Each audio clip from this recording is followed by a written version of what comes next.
Hi, my name's Amanda Mosiman and I'm the Purdue Extension Educator here in Warrick County. And as part of the Backyard Conservation Series, I'm here to talk to you today a little bit about rain gardens.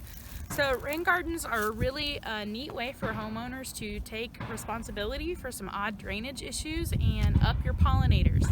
So my husband and I, had the opportunity to build a rain garden in our new home, and so you can kind of see that here behind me.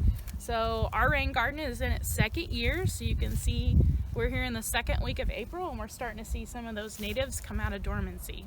So some of the first things you're going to want to consider when looking at a rain garden site is you can do it two ways. Ours is built into the natural landscape, and the inlet over here is coming from some drainage from the higher side of our property. And then it keeps this from flooding. This was a very wet spot when we moved in, and it was causing issues over here with our neighbor's driveway, and you can still kind of see that. So we wanted to try to curtail that a little bit and allow that water that was draining out of this inlet to percolate down through the soil structure. So you can do this two ways. You can build a rain garden through the natural way, or you can put it off of your home. And so that would require a rain barrel or a rain garden built off of a spout. But there's some considerations when doing that. You have to be able to keep the rain garden away from the structure of your home so you're not filling your crawl space with water. One of the first things to do when considering a rain garden is to research how big your rain garden is going to have to be. We like to measure rain gardens by considering a 1-inch rain event, and whatever the space that you're calculating for a 1-inch rain event, that rain garden volume needs to hold that. There are some resources like Purdue Extension or the Blue Thumb Rain Garden Guide that are great resources that can help you through those calculations. Second, and the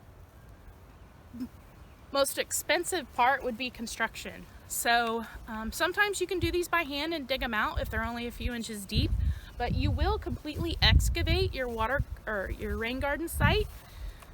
You'll come back with different sand or mulch or compost to be able to allow that rain garden to hold water and then percolate down through. As you can see here, we went with an edged border of a rock area so it looks nice and landscaped. But you don't have to do that. You could have a natural plant border or things that are just a small, couple inch high berm. But due to the size of this rain garden, we decided to go with a rocked edge. Lastly, it's the plants. So this is where a lot of creativity can come in. There's lots of different resources for different plant types. We have a sun part shade rain garden here, so our plants are accordingly. We have a drier side of the rain garden. We have an extremely wet side of the rain garden, so plant selection came into play when we discussed that.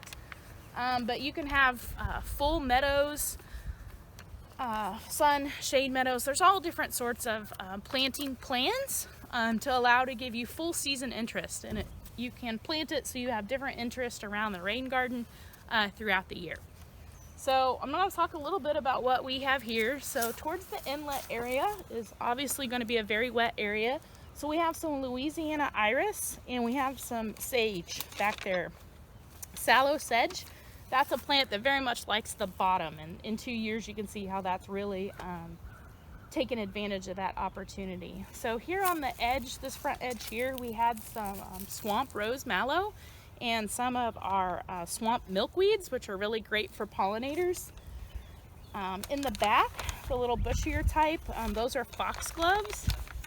We have some red and yellow twig dogwood. Those are the bushes you see. We've had to add some rock structure in the rain garden because really high intense rain events, we've had some pretty intense flows over time, so it also just gives a really neat look that we like. We had some butterfly weed in here, some of our other options that we've really enjoyed, spotted Joe Pye weed, the northern sea oats and side oats grama. We're trying to build those towards the back. We're going to be putting in some big blue stem, little blue stem, and some different types of native grasses in the back to be able to hold that berm with the root system. They're really fun to make and a really great opportunity for some backyard conservation to control water flow, reduce erosion and reduce pollution, and add pollinators into your landscape. We're going to include some resources in the links down below on this Facebook, but if you have questions, you can contact us. We'll include our contact information, and happy gardening.